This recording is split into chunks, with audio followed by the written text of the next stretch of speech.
Salute to all the Patreon members. I want to thank you guys for your support. It really means a lot to me. Check out the links in the description box below for the Patreon page if you guys want to support. I have another video dropping this evening. All right. Salute to all the new viewers, all the subscribers. Thank you, thank you, thank you. Let's get into it. So, the title of this video, You Will Never Escape Western Women. So, I have a video right here. This is out of Korea. All right. This is out of Korea. You know, they have the K-pop scene. You know, they're emulating a lot of Black artists, Black R&B groups over there, and they're just putting a white Asian face on it. You know, I'm not mad at people going with what's popular, putting their face on it, singing or rapping in Korean, and selling it to the audience for them to digest. All right. It's been happening for a very long time, where it's kind of like, well, let's copy them and then put our people's face on it so that we have somebody to support. I'm not 100% mad at that, but I want to play this video right here because in the Passport Bro space, a lot of men say, well, I want to get out of America and I want to go to Asia because I want a traditional woman. I don't want to deal with a Western woman anymore. And if you've been following me, I've had this channel for 10 years. Since day one, I've been saying that there's really no such thing. All right. Everybody has a phone. Everybody's trying to go with what's popular. Everybody's trying to look popular. It's a borderless country now. Everybody has the same social media platforms. It's nothing too new. Excuse me. It's nothing too unique when you travel around. Yes, you got temples here, pyramids here. Salute to Scandala. You have a statue over here. You got a different language over here. You have traditional garments over here, sure. But the world is trying to keep up with what's popular.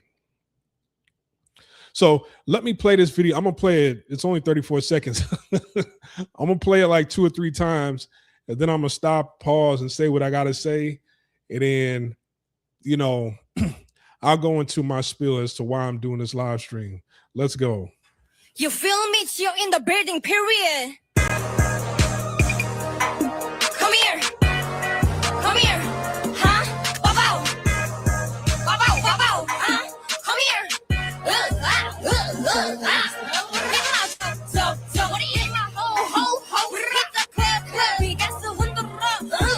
I'm a big bull,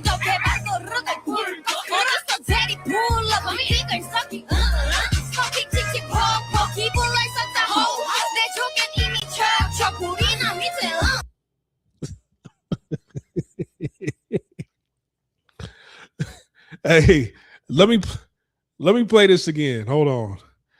So in the beginning, I guess she's saying she's in the bleeding period.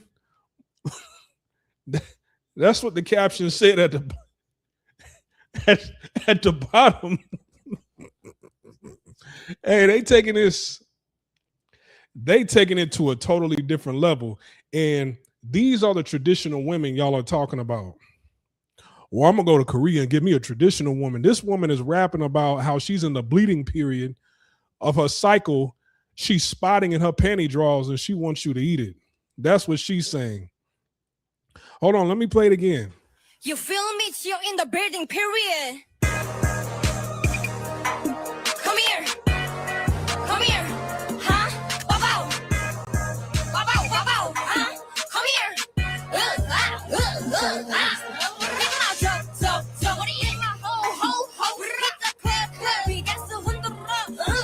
I'm a big bull,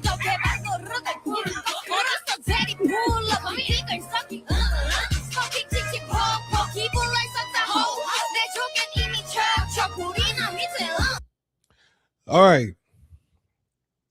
So you got Korean Glorilla, right? This is a Korean woman. She's speaking Korean. That's Korean. All right, look how she's dressed. She got the big bag on her arm. She's wearing black, so I can't really see her figure like that. Look how she has her hair, right? And that's natural. So when you see a lot of women in America, particularly black women that look like this with a hairstyle like this, black women's hairstyle is fake, unnatural. That's natural. So this woman is mimicking a hairstyle from a group of women, and the group of women that she's mimicking, they have unnatural hair. She's using her natural hair to mimic the group of women with the unnatural hair. You see how she's moving? Hands on her hips. She got the attitude, right? She's talking about she's in the bleeding period. You feel me? You're in the building period. She said the bearding period. All right. Come here. Come here. Huh? Bow. Bow. All right. She's making them gunshot sounds. I don't know what guns you're using out there in Korea. So clearly, this is, an imitation. This is an imitation act, right? Now, let me tell you, if she threw it my way, right, I would definitely fuck her through the mattress, right? I'm not even going to lie. I'm not going to act like I'm rebuking this. I would definitely fuck in the mattress, right? But here's the thing, though. I would dominate her and tell her to knock that shit off. That's what I do. But here's the thing. You have... Come here. She's doing the Glorilla ad libs. All right. She got a little something poking out back there. It's not terrible. Here's the thing that I want to say. There's a few angles. There's a few angles in which I'm going to come at this video right here. All right. So, number one, passport bros, they swear up and down that they're trying to get away from black women who act like this in America, and they want a traditional woman in Asia. But when you go to places like Pattaya, Thailand, you go to Japan, you go to China, you go to the Philippines, Bahrain, this is exactly who black men surround themselves with. You see black men going after women just like this. You go to 808 Flex in Pattaya, and you see in the sections where the brothers are, these are the kind of women that's around the brothers. And this is she's actually decent looking compared to who brothers surround themselves with. Brothers, when you go to these places, you'll see women who act like this, but they're about 150 pounds heavier. All right, let me get her on screen in the middle. No. All right. See, these two women, they're in shape. These two women, they're in shape. Like brothers, most of the time, when you go to the club, a hip hop club, and there's black men in there, you don't see women shaped like this around brothers, right? You see, you see some real pudgy, not the mama built type women from the dinosaurs around brothers, trying to act black, using the N-word, acting ratchet, right? And when I step into a venue or a nightclub or a space and this is there, I leave. Like I said, I've never stayed the entire night in Pattaya ever. As soon as I would go to Flex and I saw this or I saw this in 808, I left. I would be out of Pattaya. Like if I showed up at 7, I'd be gone by midnight. back to Bangkok. I'm like, hey, I ain't staying for all this. All right. I've met up with other brothers in Pattaya and would tell them, hey, I'm out. I can't deal with all this. It was good seeing you, but I'm out. I'm going back to Bangkok. Right. But another thing that I want to point out is this as well. This is at a different angle. Korea has the highest suicide rate in the world. They also have the lowest birth rate in the world as well. All right. They also have the 4B movement. Okay. So, Splash, what does Korea having the highest suicide rate and the lowest birth rate and this 4B movement, what does that have to do with this video? Just hold on with me. Just hold on and follow me. All right, just hold on and follow me. So if you don't know what the 4B movement is, the 4B movement is a feminist movement that began in South Korea in the late 2010s. All right, so the name 4B comes from 4 Korean words that all begin with the sound B, right? With what we would pronounce as B, representing 4 forms of refusal in response to gender inequality and misogyny. So the 4 Bs, when you translate it, it says no dating men, no sex with men, no marriage with men, no having children. All right. And they've been sticking with this movement for close to 10 years now. So, the movement came about because of a lot of issues and concerns that women had, right? It was because of gender-based violence, harassment, domestic violence, essaying.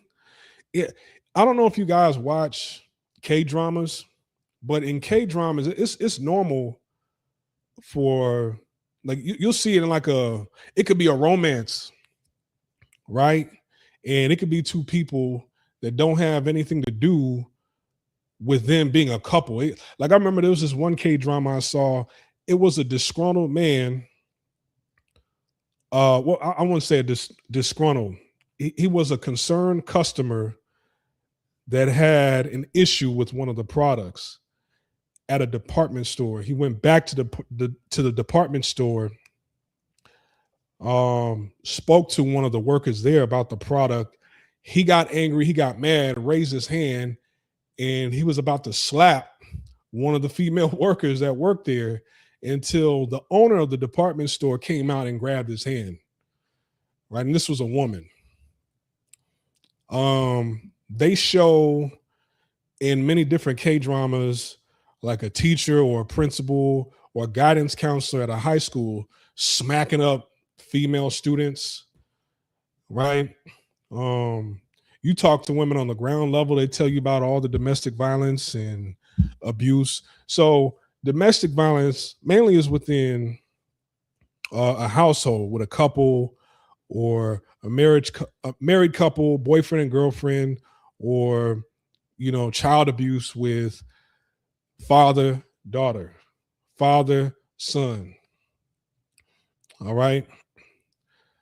But outside of that, on some of these K-dramas, they show like random men just slapping women.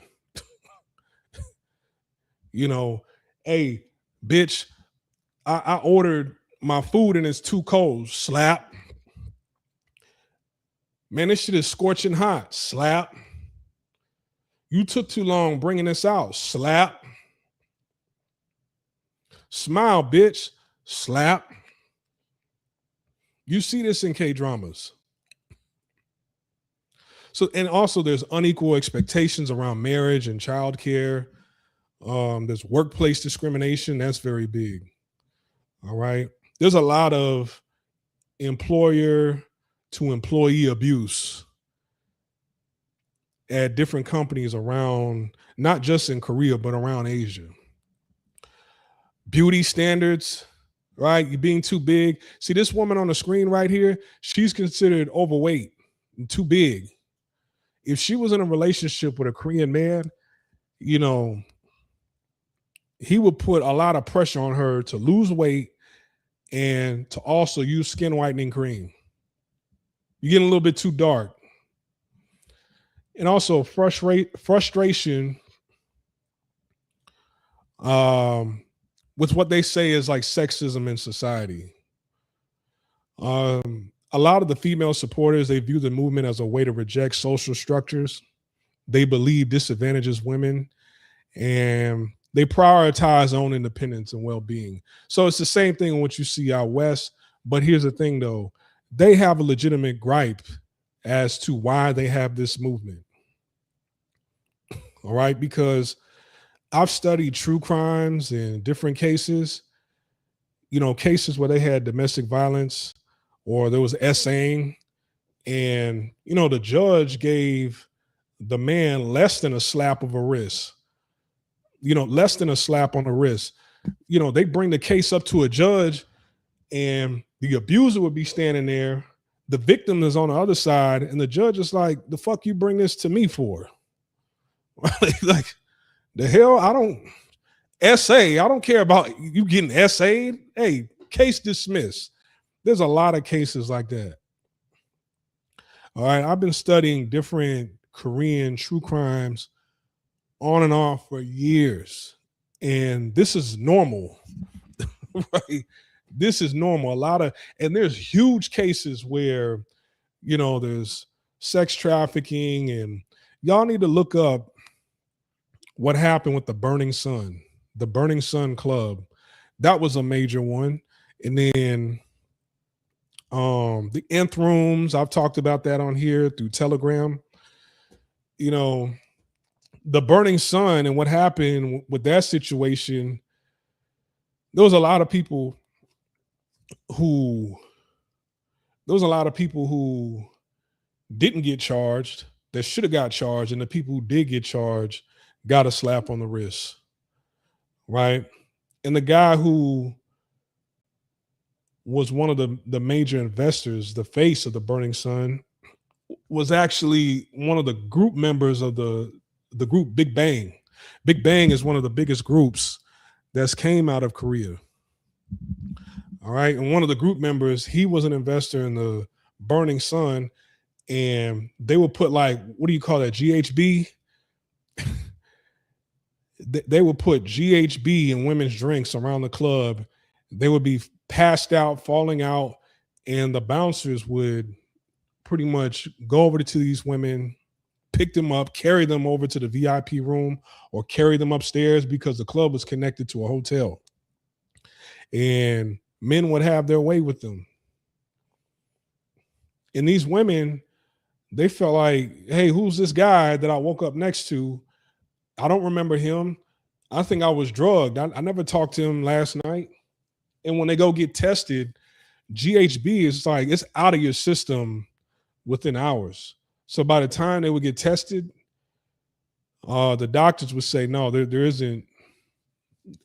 no poison or narcotics, no substance in your blood, in your bloodstream that would detect that you've been drugged, right? And that went on for a while. And then when they cracked the case on that, some of the main figureheads, they just gave them a slap on the wrist. All right. So the movement has received significant media attention, but estimates suggest that active participation has remained relatively small compared with the country's overall population. Its influence has been greater in public debate than in sheer numbers. Okay. So, I mean, they have a legitimate gripe where it's just like, in the West, hey, it is what it is. I don't want to compare the two. Now, with this woman on screen right here doing what it is that she's doing, okay, obviously, right? Obviously, this ain't natural. This isn't natural. Management probably told her to act like this and mimic this to see if they could sell it to the people, and the people would catch on and support this. All right. She didn't come up acting like this.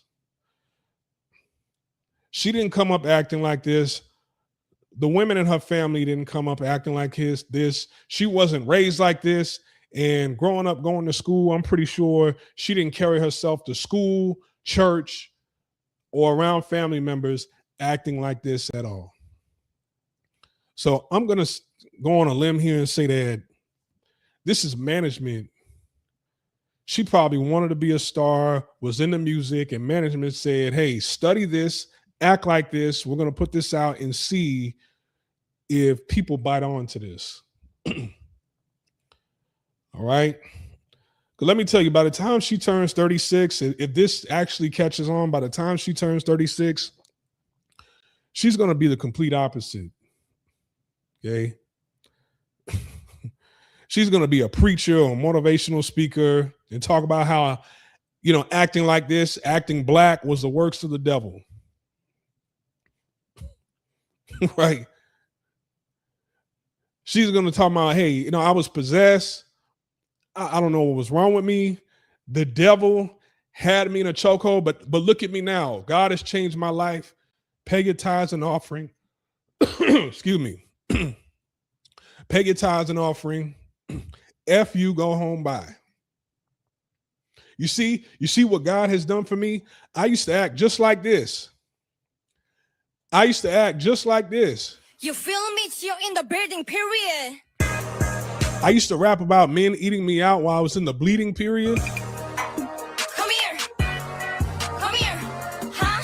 Wow. Wow. Huh? Yeah, I used to do gunshot ad-libs. Come here.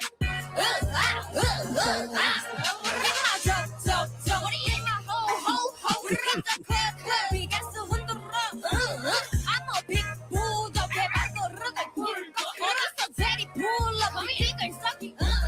Okay. I used to have a black microphone in my hand and act like I was sucking it. This is the works of the devil. Now look at me. I'm holy. God has his hands on me. These are the kind of women, they go into the church or they become like, cause there's a lot of Christianity. I was going to say monk. They go into monk mode, but there's a lot of Christians in South Korea. All right. When you take into consideration the suicide rate and the low birth rate, promoting this and making it popular will get the public to mimic this behavior. It will get them to accept this behavior as a new norm. And it will get young people to be promiscuous and sexually liberated. All right. Hypersexual in hopes to increase the birth rate. Because these women out there, the government has offered couples that get married $40,000. Hey, you get married, we're giving you 40 grand and housing support. So, it's almost beneficial to get married because they're not going to do that for you here in America. South Korea, they're like, hey, look, we need people to come together and hold up our traditional culture, right? We need people to come together, love each other, have children, or this economy is going to collapse. We're going to be just like Japan, where we're going to have one of the oldest societies. We're going to have, when we need young people in these fields, right? When we need young people in construction, engineering, blue collar, white collar, when we need young people, and as well as entertainment, when we need young people to be the faces and we need their labor, right? We need their expertise. We need young minds to push the culture forward. We can't get them. We can't find them. Why? Because society's too old, right? So when we need somebody to work this track hole operator, to work this crane to be a crane operator over here, when we need a 27, 28-year-old to be a crane operator, we can't. So we got to get this 80-year-old. He can't retire, right? And there's not enough people working in the labor force that can pay into pay their taxes, and for somebody 65 and older to be able to retire. It's not enough. It's not enough young workers. So eventually, at that rate, the economy is going to collapse. And guess what? Women, they're not accepting the idea of marriage over there. Also, if this becomes popular, it will help women whose ideology aligns with the 4B movement. All right. Hold on. What's an Instagram? What's it? Because I got a remote control for her. All right. I do have a remote control for her. I got a microphone for her. But anyways, this further helps women whose ideology aligns with the 4B movement, because if thick, ratchet, hypersexual Korean women are in the streets, if that becomes a new norm, then women don't have to take abuse from anybody about their weight, right? This is the new norm now. We control the dating market, right? This is the new norm. They don't have to use harmful skin whitening chemicals anymore. You can't discriminate against women because of their family's last name anymore. That's a big thing in Asia. Because in Korea, it's their last name, it's their family names first. Then your given name second. So if you say your family name first, and it's like, hold on, Jenkins. If your name is the Jenkins of Korea, you get discriminated against. Bitch, I don't care if you went to SMU. Your last name is Jenkins. Get the fuck out of here. Right? Nobody's last name is Jenkins in Korea, but you get what I'm trying to say. You the Jenkins. If your last name is the Jenkins of Korea, people will spit on you in the streets. Hey, this thing called success, life, it ain't for you. All right? In your next life, hopefully you come back with a different last name. But if this your family name, no, you come from a line of peasants. We can't hire you over here. We don't care about your credentials. So, and the thing is that you have a major crisis on your hands, and you come to the realization that, hey, we need to stop abusing our women. Why? Because we need them, right? Or we're going to become extinct. We need them. So they're looking around like, hey, which other cultures have the highest birth rates? Who? Black Americans? What are they doing? I see. Oh, okay. We got to push sex. Right? This is how they act. This is how they carry themselves. Let's push this to see where this goes. And if people bite onto this, especially women in the 4B movement, then now we just got to get the men on board. And if the men are on board with this, and we stop, slow down abuse, essaying, right? We put harsher punishment on men who are doing this to women, then, them birth rates might go up. This is just my theory. I could be wrong. Right? So I touched on two different things in one video. Number one, men, black men, they act like they don't like this. Y'all love this, right? Y'all love it so much that when you go over to an Asian country, or you go to a Latina country, a Latin country, and you see this right here, you go after it. You holler at these women, they're around you. I've seen it with my own eyes. I'm like, hey, look, most guys that are passport bros, brothers that are passport bros, all talk at the end of the day. I've been to some of these places. I've seen y'all with women just like this. You guys like this. Now, I went to a university in Thailand. There was not one woman on campus that I was going to school at Bangkok who acted like this. I've dated Thai women. I've dated Korean women in Thailand. I've dated Filipino women. Not one of them acted like this at all. You go over to Pattaya, like I said, most of them women about 80 pounds heavier than this, acting like this. And the whole club is filled with black men.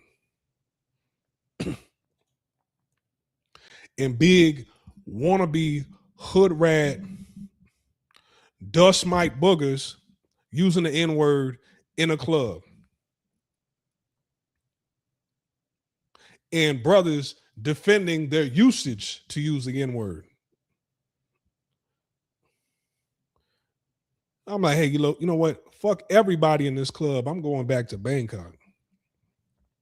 All right? That's why when you go to Bangkok, you barely see black people. You barely see brothers anywhere you go.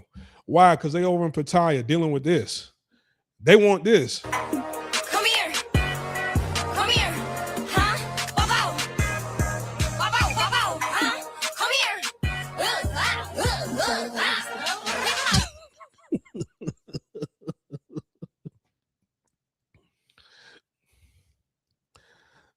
All right. And another thing, man. All women like this in America? No. All women like this overseas? No. All right. But this attitude, this mindset is starting to grow more and more and more overseas, right? People, they have phones. All right. They don't have just the television and the local network television stations in their media just to go by. They can watch anything from around the world. All right. They can see what's going on in Australia. They can see what's going on in New Zealand. They can see what's going on in Prague, but they're not. You know why? Because ain't shit going on over in those places. They're paying attention to what's going on in America. Why?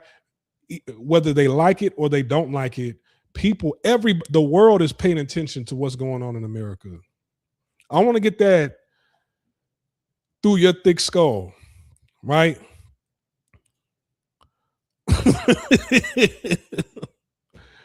Hey, man, I really need to find an Instagram. I ain't gonna lie. But y'all need to understand that everybody is paying attention to what's going on in America, because whether they like it or they don't like it, the World Cup just happened. Forget about it being in America, but the comments in the videos that were made leading up to the World Cup, a lot of people over in like the UK, different parts of Europe, all over the world was talking shit about the World Cup taking place in America. More American bashing. When I traveled, it was either them talking about their home country or America. All right.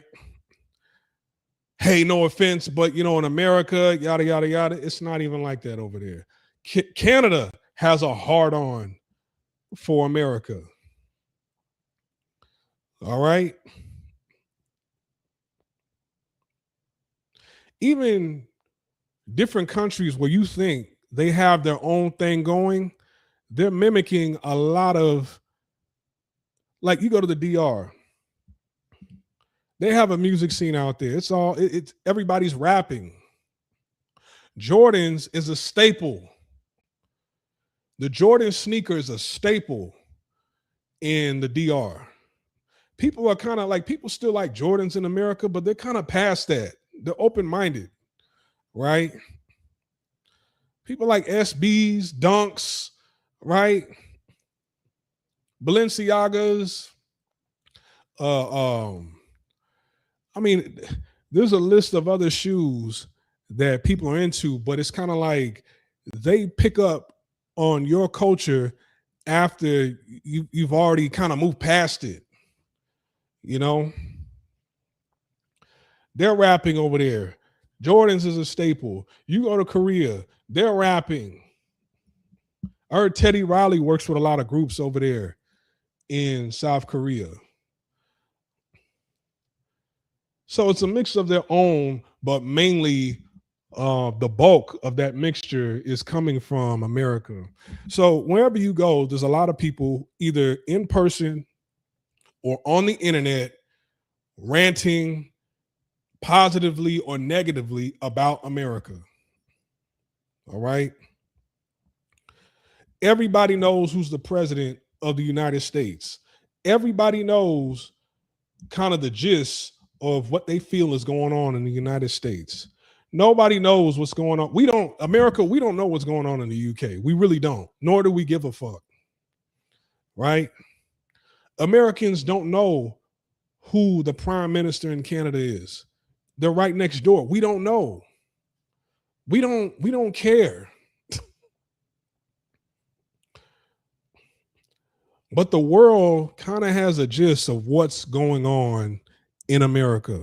They're hyper focused on what's in America. Why? Through their phones, right?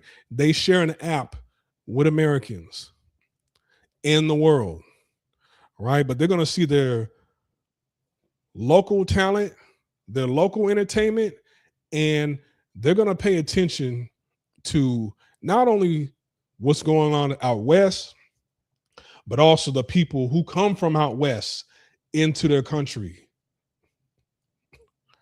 You are correct. This mindset is spreading worldwide. I have family in England, and white females go to black clubs acting the same damn way.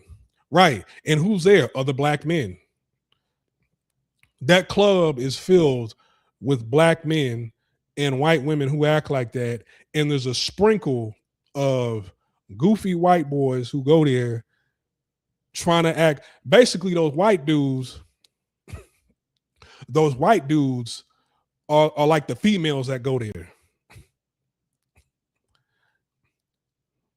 The handful of white dudes that go up in those clubs, they just in there trying to seek black male attention also. They're no different from the women. I remember I went to this club when it was still up and running in Calgary, Alberta, Canada. It was called 10. It was called 10 on 10th Street or 10th Avenue. I can't remember if it's Street or Avenue. Right on the corner. Downtown Calgary. Right? And it was a hip hop club. Canada, they like to mix hip hop with reggae. I don't know why, but that's their play set. That's their set. And I remember I went up in this club and it was mainly brothers that was in there, mainly black men that was in there. And I didn't even notice, excuse me. I didn't even notice, but there was a white dude in there, and this white dude came up to me. I'm trying to talk to the ladies in there. I'm trying to look around because it was still kind of early. I'm like, okay, this is an early crowd. I'm seeing some ladies over there. You know, I was about to make my move because I ordered a drink. I had like a little table. Ordered my drink, waiting for my beer to come through, waiting for my Corona and lime to come through. Then I was going to take it and go over to this other table and talk to the ladies over there. But before I got my drink, this white dude came up to me. And he was like, hey, what's up? Like, I'm from Toronto. I'm like, oh, okay, and what you want? Oh, those are the LeBrons. Because at the time I had on, what are those LeBrons called? It was like 5 racks. Hold on. Anyways, I had on the multicolored, I forgot what it was called, but the multicolored LeBrons, right? He was like, oh, those are LeBrons, right? I was like, yeah, what's going on? Man, I fuck with them. I really like them. I got this, I got that, I got this. I'm like, oh, hey, man, okay, bye. Cool story. I'm trying to go over here and talk to the ladies. Take care. Right? A lot of white dudes in these hip hop clubs where the ratchet white women or the Asian women go there, they're looking for black male attention. They're looking for black male attention also. They're no different from the women. Anyways, man, sometimes you want a different breath of fresh air. You want a different experience, and then you go places and you see this, right? And I don't know. She's not covered in tattoos. I mean, this is damn near almost worse than Sexy Red. She talking about a man eating her a period blood, right? But like I said, I think management put her up to this. I don't think she wrote those lyrics. I think collectively somebody wrote it for her. Somebody said, wear your hair like this, move like this, study this, because I saw this one special about how life is working in entertainment, working in the music industry as a K-pop artist on Idol. And it's very, very tough. It's not as easy as you think it is. They take that shit seriously, right? They take that shit seriously. So, how you dress, how you carry yourself, how you run your social media, that's out of your hands, right? You cannot just go to social media to say, do, or wear whatever it is that you want to wear, right? It's like you are crafted by the industry. You are crafted by management. You are crafted by the labels. And they put out shit like this to see if it works. But at the same time, it kind of aligns with, the times of what's going on over there with the 4B movement, like I said, right? They need to push, they're copying the West because it's like, okay, the society over here is very, very strict. People, suicide rate is number 1, and we got the lowest birth rate. So if they don't figure out a way to reverse this shit, they're going to completely go extinct. Right? They're going to become extinct. So putting shit out there in the media, the imagery, it's very, very important, because if people see that it's okay to do this, talk like this, rap like this, dress like this, carry yourself like this, then,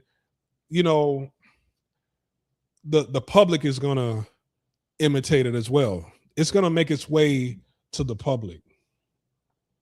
And Korea and Koreans, they're all about what's new, right? They're all about celebrities entertainment as well.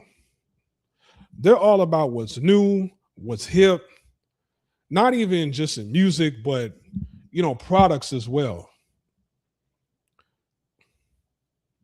The average earning over there is much less than what it is over here. The average salary, especially for women, is way less than what the average salary is for women over here in America.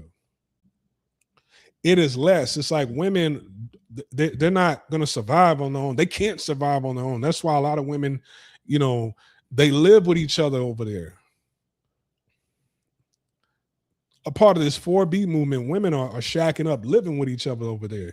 And when they go for a job position, they don't make as much money because, you know, a lot of the higher paying jobs are reserved for the men because they do mandatory military service, and it's a it's a patriarchal society.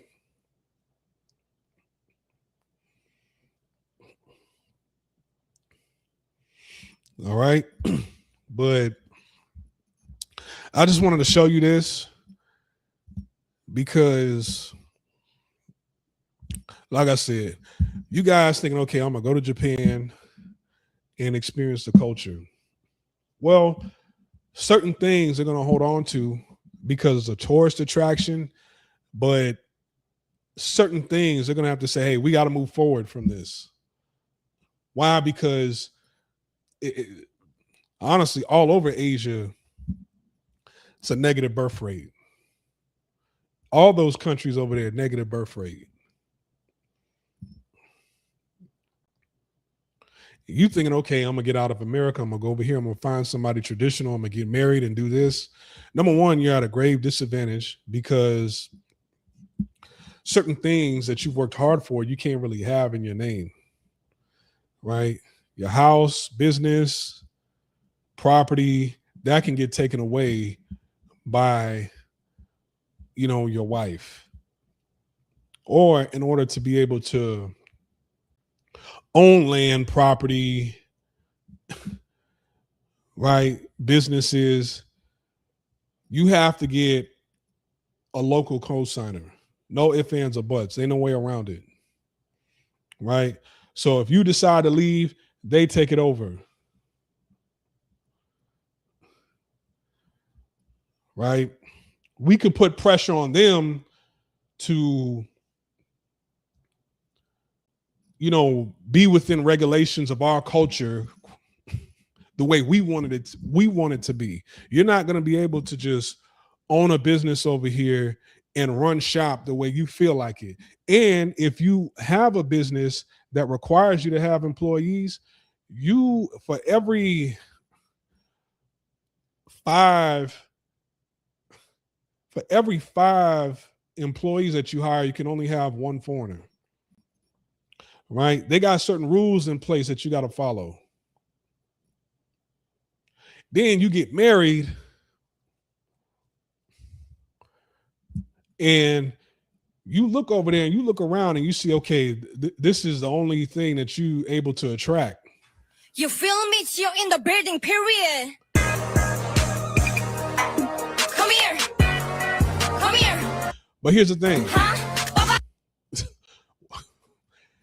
If this becomes a new norm over there, right, then this is going to make the extinction process go even faster. Because then when you have these passport brothers traveling over there, who do you think they're going to gravitate towards? I'm mimicking these people over here, right?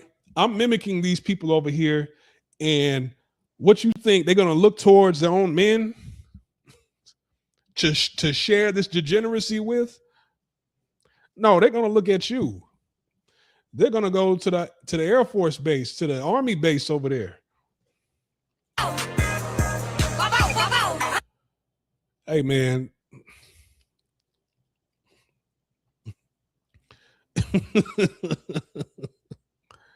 She got her thumbs in her sleeve. Hey.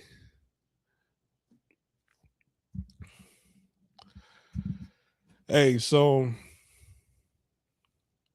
stop acting like y'all trying to get away from this. Y'all ain't trying to get away from this. I've seen video footage of y'all in the clubs in Bahrain getting cursed out by women just like this. They're calling you a bitch ass N-word, right? Stupid ass N-word, hoe ass N-word, light skin N-word, dark skin N-word. I've heard it. And you go right back the next day. You know, and look, I have self-esteem. This is why when I travel, I try to keep my interactions with other black men to a minimum. Only through, hey, you can message me right? You can message me online, you can message me on Kakao Talk, WhatsApp, but meeting up, no. I have a little bit, you know, I have a little bit more self-esteem than most. All right. I have a little bit more self-esteem than most. You're speaking the truth. I knew brothers who were stationed in Korea. They called females like this in the club juicy girls. Yeah. Yeah. So, and some of these women, and I'm not really talking about her because, like I said, I just think I think this is an act. I think she's just playing a good role from her labels to see if this is going to work. Because you know damn well she wasn't raised like this. You know damn well she didn't come up acting like this or carrying herself like this, right? But the women who do gravitate towards acting like this, that are Asian or whatever non-black race, you know, you'll never find me around these women. Ever. Right? You'll never find me around these women. This is a fetish, and it's very dangerous too. Right? Because she'll have multiple different male friends around that are black, right? Nobody respects each other's boundaries as to who's dating who's actually with her, right? Nobody's trying to protect somebody like this because the homie's with her. Everybody's trying to get with her because the homie's with her. All right. Then you mix in black women on these bases that she makes friends with, and they're all about humiliating and insulting and bashing black men and being violent towards black men. She picks that up. Y'all do ratchet whole shit together. She gets off. The other women get arrested. You know, hey, no. I don't hang around this type of filth right here. All right. I've seen it too many times. And every time I go someplace and I see this, I would leave. All right. Korea, I've never been to a club in Korea. I've walked around Itaewon. I've walked around Gangnam. I never went inside the club because when you hear about countries with a reputation of turning away, discriminating against black people or foreigners, right? They turn you away. I don't even go up to any of these clubs. I don't even go up to the front of any of these clubs to even give them the satisfaction to tell me no. And the thing is, a nightclub, it's dead. The nightclub is dead. The nightclub is lame. The nightclub is corny now. The new wave, I wouldn't even say new, the old wave, that's still the wave now is traveling. All right. That's been the wave. Going to a club, a local club, right? Even though you're traveling to Korea, I don't need to go to the club. For what? I can make a phone call, right? I've been everywhere in Seoul but the club. I've been to Olympic Park. I've been to the Korean War Memorial.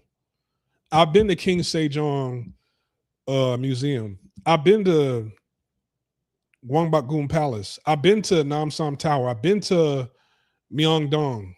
I've been to Namdaemun. I've been to Dongdaemun. I've been to Seoul National University campus. I've been to Korea University campus. I've been to Hongik University campus. I've been to Hongdae. I've been to, what do they call those old traditional houses? I forget what it's called. It's on the north side. I've been over there. I've been to Apgujeong. All right. I've been to, they also got these tombstones where old kings were buried in this park. I've been over there. It's actually roped off, so you can only take pictures from afar. I've been over there. I got these pictures. Right? I've been everywhere but the club in Korea. So I don't really give some local idiot the satisfaction to tell me, no, you can't come in here because you black, and then end up in the club and be around this shit right here. Come here.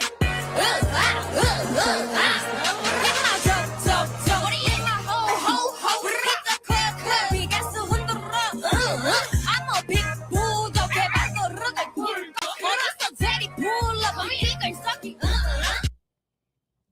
Hey man, she's fiending. You can see it in her eyes. Hold on.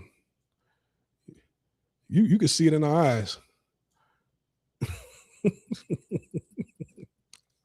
Maybe this ain't an act. I don't know.